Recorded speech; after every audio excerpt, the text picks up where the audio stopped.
वक्त था महाभारत काल का। अंग देश के तत्कालीन महाराज विश्वजीत की कोई संतान नहीं थी। इसी कारण अंग देश उस समय हस्तिनापुर के संरक्षण में था।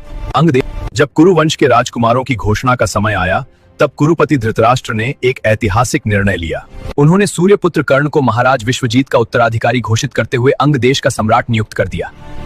और इसी क्षण सूर्यपुत्र कर्ण बने अंग राजवंश के विधिवत उत्तराधिकारी। अंग राजवंश कोई साधारण वंश नहीं था। यह प्रारंभ से ही चंद्रवंशी क्षत्रियों का राजवंश रहा है। अंग राजवंश कोई साधारण वंश नहीं था। यह प्रारंभ से ही चंद्रवंशी क्षत्रियों का राजवंश रहा है।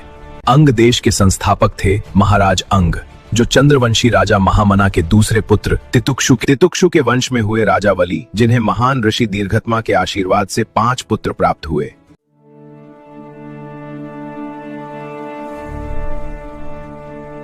राजा अंग ने अपने नाम पर अंग देश की स्थापना की।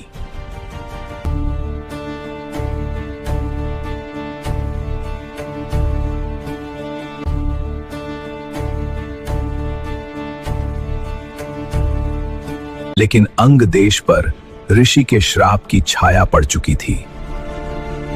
इस श्राप के कारण महाराज लोमपाद और उनके भ्राता विश्वजीत दोनों की कोई संतान नहीं हुई, और यहीं से अंग देश के भविष्य का प्रश्न खड़ा हो गया।